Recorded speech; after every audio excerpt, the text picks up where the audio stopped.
The tavern smelled of burnt metal and cheap alcohol. Smoke rose from pipes held in clawed hands, and the low hum of alien voices filled the room. It was a place where soldiers came to forget, where veterans nursed their drinks and their memories in equal measure. Corax sat alone in the corner, as he always did. His gray scales had lost their shine long ago, and deep scars ran across his face like rivers on a dead world. Where his left arm should have been, there was only a crude mechanical replacement. His right leg was the same. Half of his body had been rebuilt with metal and wire, but no machine could fix what was broken inside his mind. The young recruits at the bar were loud tonight.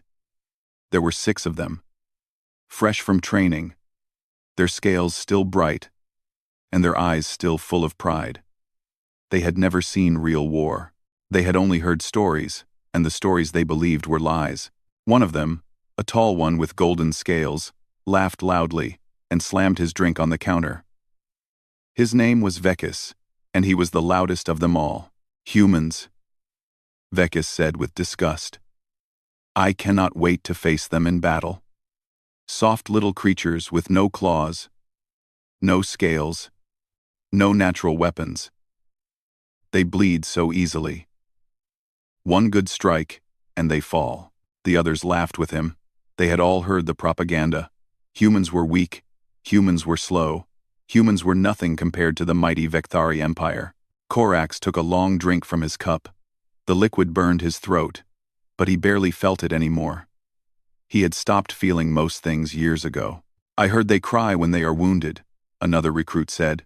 They scream and beg for mercy. Pathetic creatures. My instructor said one Vekthari soldier is worth 20 humans, Vekis added. This war will be over quickly. We will crush them and take their worlds. Corax set his cup down slowly. The sound was soft, but somehow it cut through the noise of the tavern. The recruits did not notice at first. They kept laughing and boasting.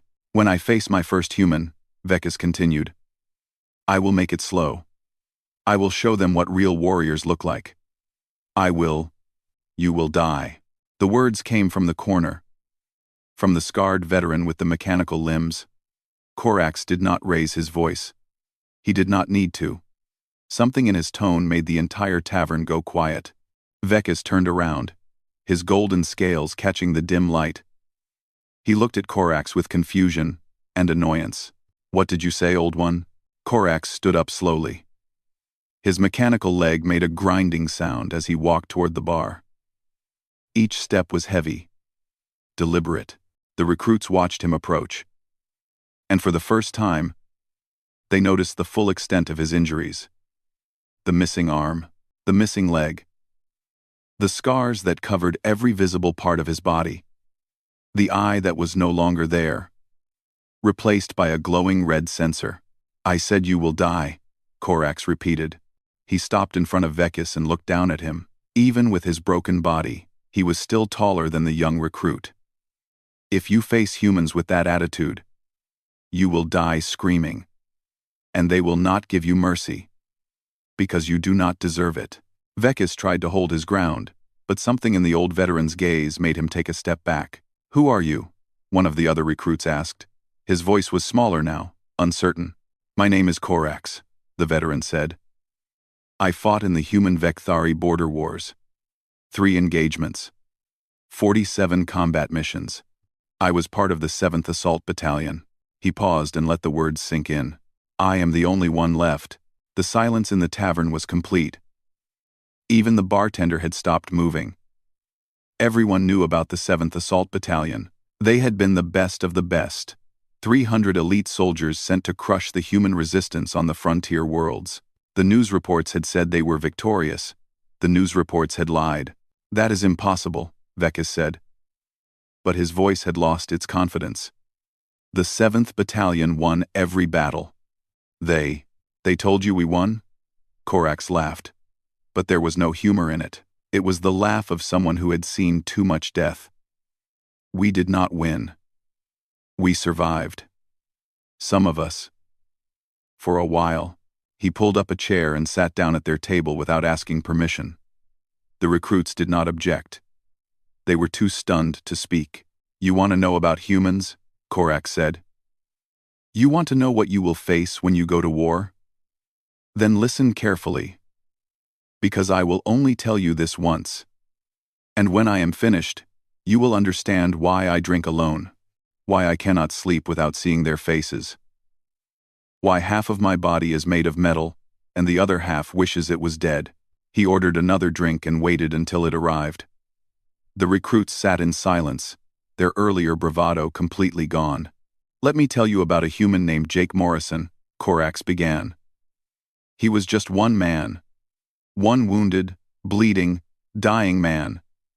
And he killed more of us in 18 hours than any army had done in a year. One of the recruits opened his mouth to speak, but Korax silenced him with a look. You think humans are weak because they have soft skin and no claws. You think they are cowards because they feel pain and fear. But that is exactly why they are the most dangerous species in the galaxy. They feel everything. Every wound, every loss, every death of a friend. They feel it all. And instead of making them weak, it makes them unstoppable. He took a long drink and stared into the empty cup. I have fought many species across many worlds. I have faced creatures with armor that could stop plasma fire. I have battled enemies with claws that could cut through steel. But nothing in this universe is as terrifying as a human who has decided that they will not stop fighting. Korax looked at each of the young recruits in turn. He saw their fear, and he knew it was good. Fear might keep them alive. Pride would only get them killed. Now, he said, leaning forward, let me tell you about Outpost 7. Let me tell you about the day I learned what humans really are. The recruits leaned in, their drinks forgotten, their boasts silenced. And Korax began his tale, knowing that by the end of the night, these young soldiers would never look at humans the same way again. Outside the tavern, the stars burned cold and distant. Somewhere out there, across the vast darkness of space, humanity waited, and the galaxy had no idea what was coming. Korax closed his eyes for a moment, and when he opened them again, he was no longer in the tavern. He was back on that frozen mountain, surrounded by the screams of dying soldiers and the echo of human laughter. Outpost 7 was supposed to be easy, he said. Intelligence told us there were only 12 humans guarding the mountain pass. 12. We sent 40 of our best soldiers. We thought it would be over in an hour. He shook his head slowly. We were fools. The recruits listened in complete silence. The noise of the tavern had faded to nothing. It was as if the entire room was holding its breath. The pass was narrow, with cliffs on both sides, Korax continued. The perfect place for a small force to hold against a larger one. But we did not care. We had better weapons, better armor, better numbers. What could 12 humans do against 40 Vekthari warriors? He paused and took another drink. When we reached the pass, 11 of them were already dead. There had been a bombing run earlier that day. The human outpost was destroyed. Nothing but rubble and fire. We found the bodies scattered across the snow. Frozen, broken. We thought the job was done. Vekis, the golden-scaled recruit, found his voice. But one survived? One survived, Korax confirmed. His name was Jake Morrison. He was a Marine sergeant, 32 years old. When we found him, he was buried under debris, his left arm crushed, 3 bullets already in his body from the earlier fight. Any other species would have been dead. Any sane creature would have surrendered. Korax laughed that hollow laugh again. But humans are not sane. That is what makes them so dangerous. He leaned back in his chair and continued the story. Jake Morrison dragged himself out of the rubble while we were checking the bodies. He had 1 working arm, 1 working leg, and a rifle with half a magazine. He shot 3 of our soldiers before we even knew he was alive. Then he disappeared into the rocks. One of the recruits made a sound of disbelief. Korax ignored it. We thought it would be simple. He was wounded, alone, outnumbered 40-1. We spread out to find him. That was our first mistake. The old veteran traced one of the scars on his face with his mechanical finger. Jake Morrison did not hide. He did not try to escape. He set traps. He used the terrain. He moved through the rocks like a ghost, appearing just long enough to shoot one of us, then vanishing before we could return fire. By the end of the first hour, we had lost 8 soldiers. The recruits exchanged nervous glances. Our commander ordered us to fall back and regroup. We surrounded the pass and waited for reinforcements. But the reinforcements would take 6 hours to arrive, and Jake Morrison was not going to give us 6 hours of peace. Korax stood up and walked to the window. He stared out at the stars, but his mind was somewhere else entirely. That night was the longest of my life. Every time we thought we had him pinned down, he would appear somewhere else. He rigged explosives from our own dead soldiers' grenades. He set fires to create smoke and confusion. He screamed at us in the darkness, cursing us, laughing at us, telling us exactly how he was going to kill each one of us. He turned back to the recruits. Some of our soldiers started to break. They heard his voice coming from everywhere at once. Always moving, always taunting. One soldier swore he saw Jake Morrison standing right behind him, but when he turned around, no one was there. Another soldier shot his own comrade in the darkness, thinking it was the human. Vekis swallowed hard. How is that possible? He was just one wounded man. That is what I thought too, Korax said. Until I faced him myself. He sat back down, his mechanical joints creaking. 12 hours in, I led a team of 5 into the rocks to find him. We found signs of blood everywhere. He was bleeding badly, leaving trails on the snow. We thought he was finally dying. We followed the trail into a narrow canyon. Korax paused. His hands were shaking slightly. It was a trap. The blood trail was real, but he had used it to lead us exactly where he wanted us. The moment we entered the canyon, he triggered a rock slide. 2 of my soldiers were crushed instantly. The rest of us were trapped, separated from each other by tons of stone. His voice grew quieter. I could hear him moving in the rocks above us. I could hear him laughing. He picked us off one by one. I heard my comrades screaming as they died. When he came for me, I thought I was ready. I thought I could fight him. He held up his mechanical arm. This is what he left me with. The recruits stared at the crude metal limb. He came out of the darkness like a demon. His left arm was hanging useless at his side. There was blood covering half his face. He had 7 bullets in his body by that point. 7. And he was still fighting. Still smiling. Korax touched the scar over his missing eye. We fought hand to hand in that canyon. He was smaller than me, weaker than me, dying faster than me, and he still nearly killed me. When I finally managed to retreat, I had lost my arm, my leg, and my eye. He had gained 3 more bullet wounds. One of the recruits whispered, "How did he finally die?" Korax was silent for a long moment. After 18 hours, we finally cornered him. There were only 14 of us left from the original 40. 14 against 1 dying human. We had him surrounded on a cliff edge. There was nowhere left to run. He stared at the table. Jake Morrison looked at us and smiled. He was bleeding from a dozen wounds. His body was broken beyond repair. Any normal creature would have collapsed hours ago. But he was still standing, still holding his rifle. Korax met the eyes of each recruit. He said something I will never forget. He said, "You wanted to take this pass? Fine. Take it. But I am taking all of you with me." Then he lifted a detonator. He had rigged the entire cliff with explosives during the night. While we were hunting him, the veteran's voice dropped to almost a whisper. He pressed the button. The cliff collapsed. 12 more of our soldiers died in the explosion. Jake Morrison died with them, laughing until the very end. He finished his drink. 2 of us survived. Me and 1 other. My comrade took his own life 3 months later. He could not stop hearing Jake Morrison's laughter in his head. He could not stop seeing that smile.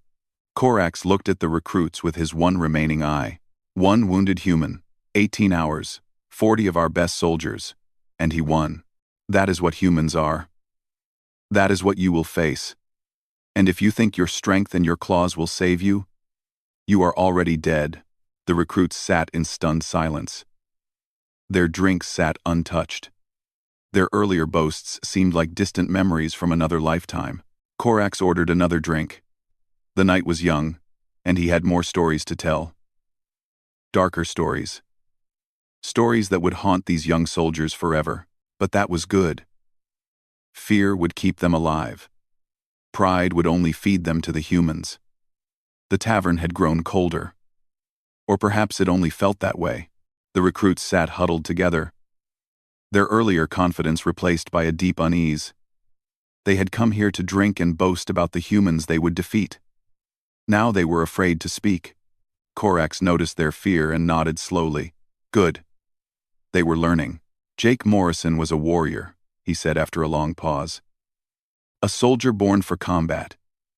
You might think that his story is unusual, that most humans are not like him. You would be wrong.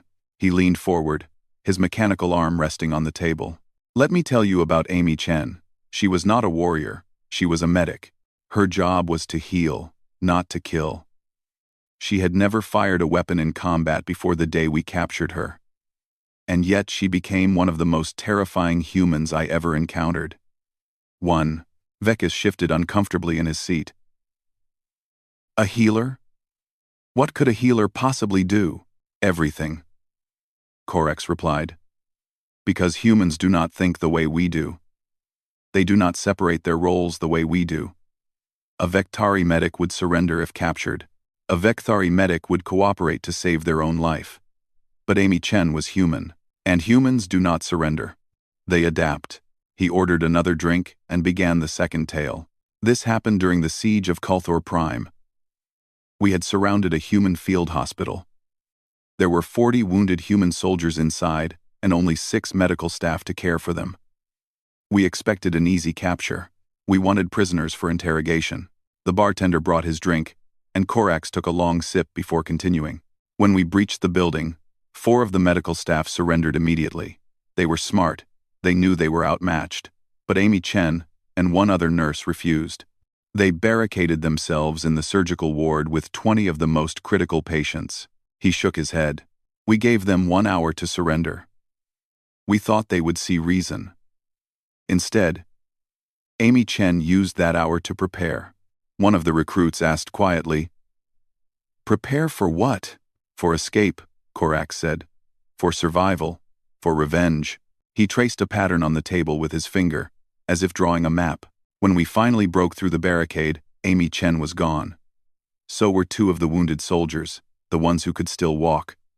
The rest were dead, but not from our weapons.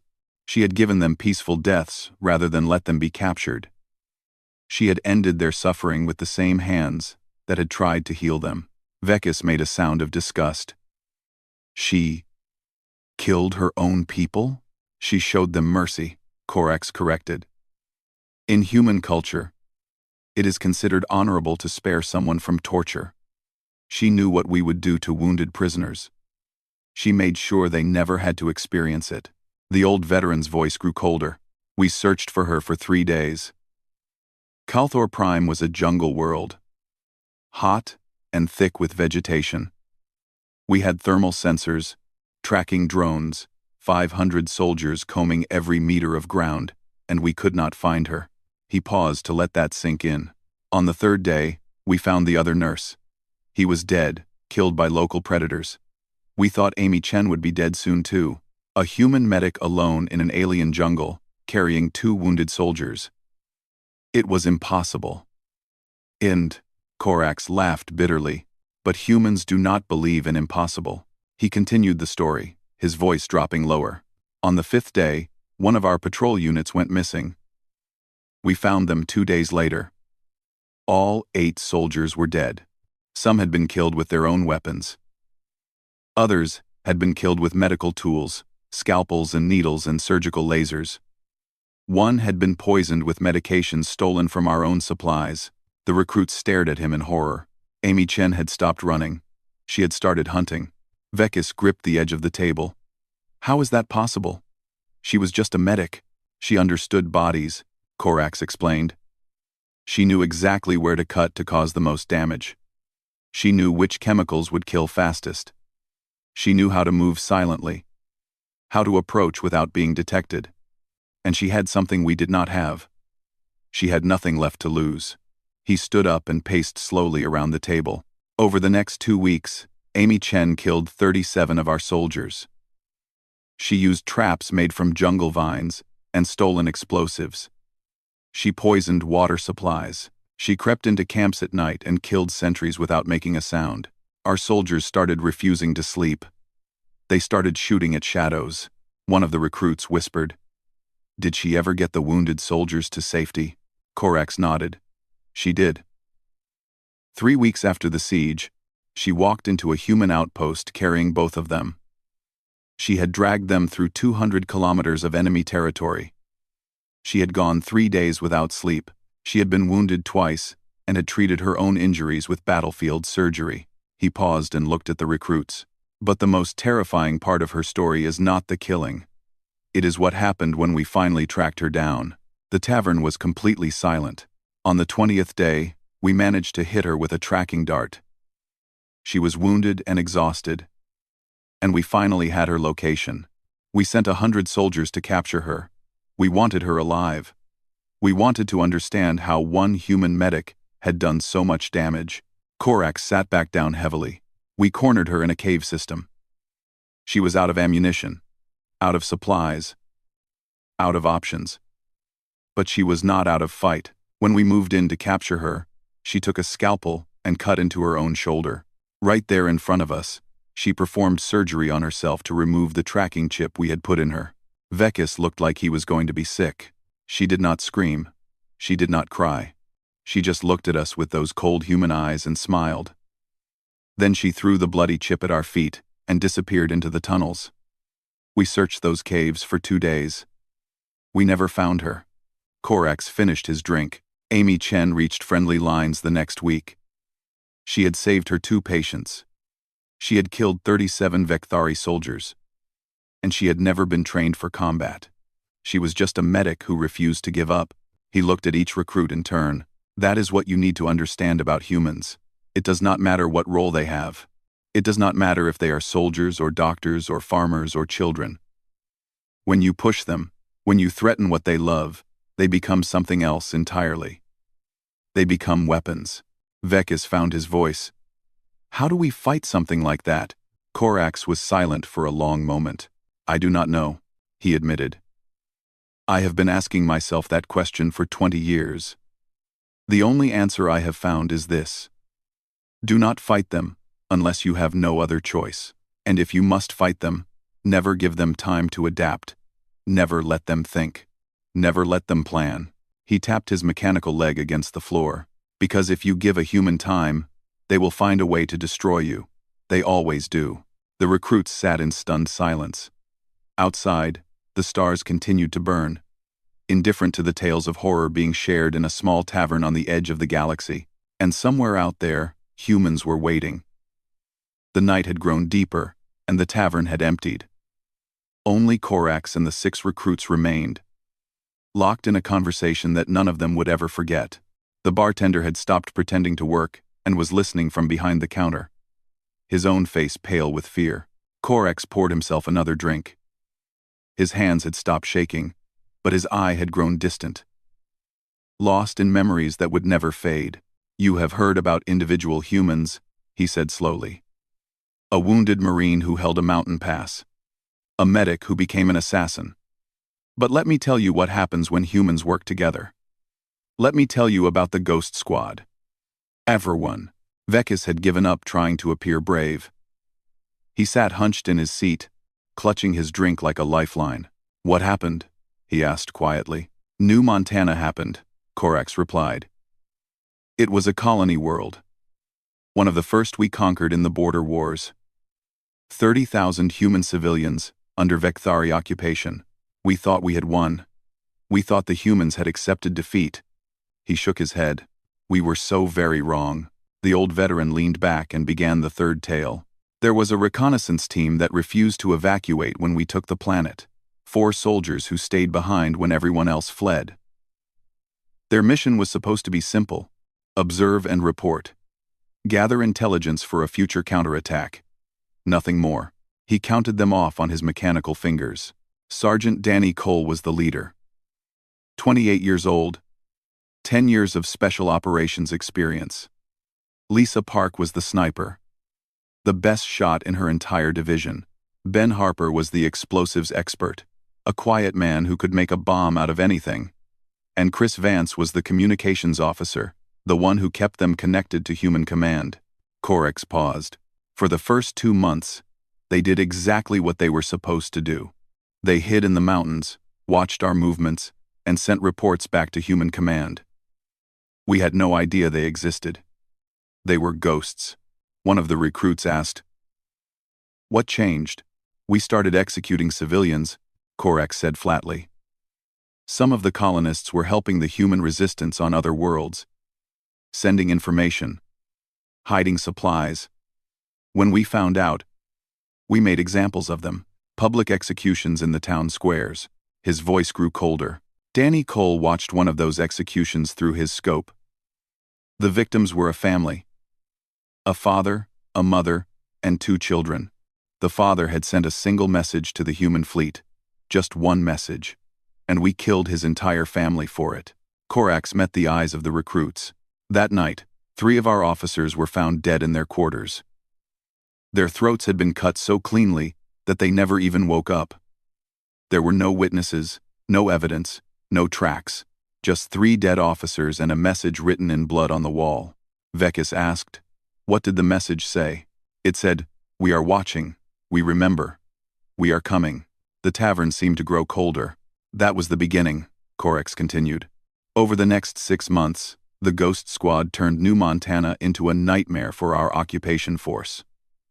Supply convoys disappeared without a trace. Officers were assassinated in their beds. Weapons caches exploded in the middle of the night, and every time, there was the same message. "We are watching. We remember. We are coming." He stood up and walked to the window again. "We sent 500 soldiers to find 4 humans. We had the best trackers, the best equipment, the best intelligence network. And we found nothing. Because the colonists were helping them. Every man, woman, and child on that planet became their eyes and ears. They moved through the population like fish in water. We could not find them because they were everywhere and nowhere at the same time." One of the recruits said, "Surely with 500 soldiers. 500 soldiers against 4 humans and 30,000 civilians who hated us," Corax interrupted. "Every time we got close, someone would warn them. Every time we set a trap, they knew about it before we did. And they started using our own hunters as targets." He turned back to face the recruits. Lisa Park was the worst. She could shoot the wings off a fly from 2 kilometers away. Our soldiers started calling her the Angel of Death because they never saw her coming. You would be walking through the camp, talking to your friend, and suddenly your friend would fall with a hole in his head. No sound, no warning, just death from nowhere. Corax touched the scar over his missing eye. "She is the one who took this from me. I never saw her. I only felt the bullet pass through my skull. The medics said it was a miracle I survived. I do not think it was luck. I think she meant for me to survive. She wanted me to carry the fear back to the others." Vekis looked like he was about to cry. "Ben Harper was different," Corax continued. "He did not kill quickly. He made art out of destruction. He rigged our vehicles to explode days after he planted the bombs. He poisoned our food supplies slowly, so that soldiers would get sick but not die, draining our medical resources. He turned our own technology against us." The old veteran sat back down. "And Danny Cole, the leader, he was the one who scared us the most. Because he was not a monster. He was a man who had decided that he would die before he let us win. A man who had nothing left to lose and nothing left to fear. We captured one of his scouts once, a colonist who had been passing information. We tortured him for 3 days. He did not break. When we finally killed him, he died with Danny Cole's name on his lips." Corax was silent for a moment. After 6 months, the High Command had enough. They decided to end the Ghost Squad once and for all. They sent 2,000 soldiers, ground-penetrating sensors, orbital surveillance, everything. They found the cave system where the Ghost Squad was hiding and surrounded it completely. There was no escape. One of the recruits leaned forward. "Did they capture them?" No, Korax said. Danny Cole sent a message to our commander. He said that the Ghost Squad would never surrender. He said that they had already won, because for 6 months, 4 humans had tied down thousands of Vekthari soldiers, destroyed millions in equipment, and killed over 400 of our warriors. He paused. Then he said that they were going to show us how humans die. The tavern was completely silent. Danny Cole called in an orbital strike on his own position. Human ships had been waiting just outside the system for this moment. They jumped in, fired a single, concentrated barrage at the cave system, and jumped out before we could respond. Korax's voice was barely a whisper. The explosion killed the Ghost Squad. It also killed 600 of our soldiers who had surrounded the caves. Danny Cole had positioned them perfectly, drawn them in close enough that the strike would take them all. His last act was to turn our victory into a massacre. He finished his drink. 4 humans. 6 months. 437 dead Vekthari soldiers. Millions in destroyed equipment. And in the end, they still won. They died on their own terms, taking 600 more of us with them. Korax looked at the recruits with his one remaining eye. That is what you face when you fight humans. Not just individual warriors. Not just desperate survivors. But people who will sacrifice everything, give everything, destroy everything, just to make sure you do not win. They do not fight to live. They fight to make you remember them forever. He tapped the table slowly. And I do remember. Every night, I see their faces. Every night, I hear Lisa Park's bullets passing through the air. Every night, I watch Danny Cole smile as the sky falls down to kill us all. The recruits sat in broken silence. Their world had changed forever in the span of a few hours. Everything they thought they knew about humans was wrong, and the night was not over yet. Dawn was approaching. The first pale light crept through the tavern windows, but no one had noticed. The recruits sat frozen in their seats, their drinks long forgotten, their faces marked by a fear that would never fully leave them. Korax looked at each of them in turn. He saw himself in their eyes, the same terror he had felt 20 years ago when he first understood what humans really were. He had been young once. He had been proud. He had believed the propaganda, and humans had taken everything from him. You have heard my stories, he said quietly. You know about Jake Morrison, the man who would not die. You know about Amy Chen, the healer who became a hunter. You know about the Ghost Squad, who turned defeat into legend. But you still do not understand. Vekis looked up at him. His golden scales had lost their shine, dimmed by hours of fear. What is there left to understand? Korax leaned forward. You think these are stories about human strength, about their endurance, their skill, their willingness to die. But that is not the point. The point is much simpler. Much more terrifying. He was silent for a moment, gathering his thoughts. Humans fight the way they do because they feel. They feel everything.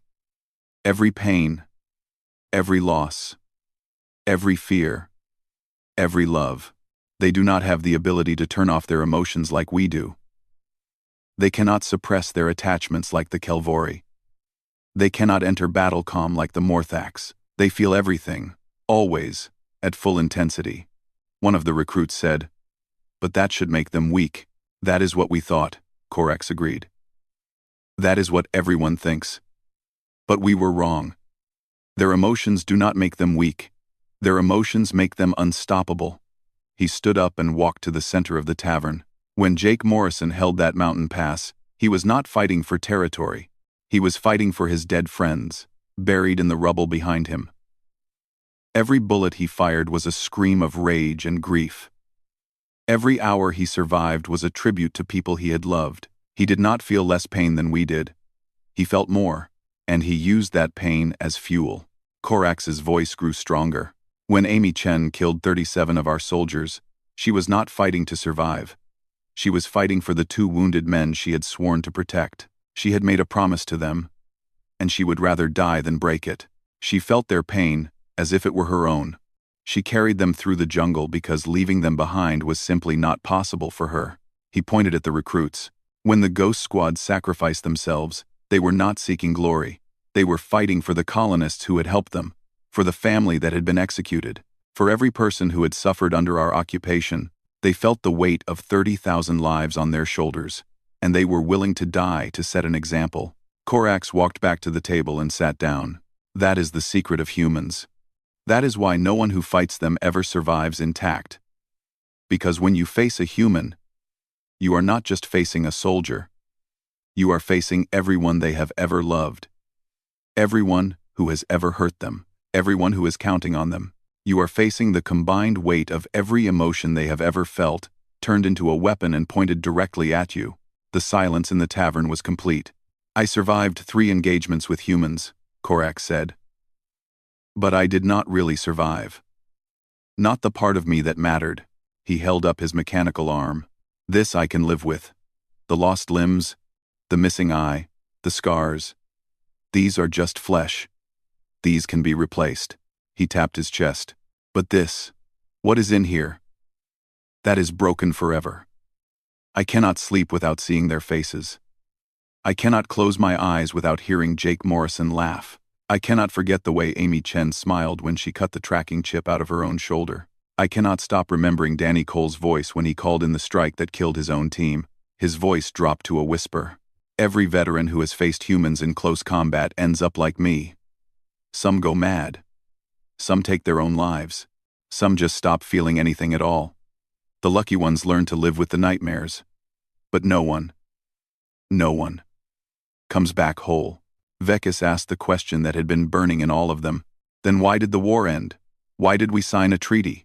Corax laughed, but there was no humor in it. Because the High Command finally understood what they were dealing with. We could defeat human armies. We could take their worlds. We could kill millions of them. But we could never break them. For every human we killed, 10 more would rise up to take revenge. For every world we conquered, 100 resistance cells would form. For every victory we claimed, we would pay for it in nightmares, and madness, and suicide.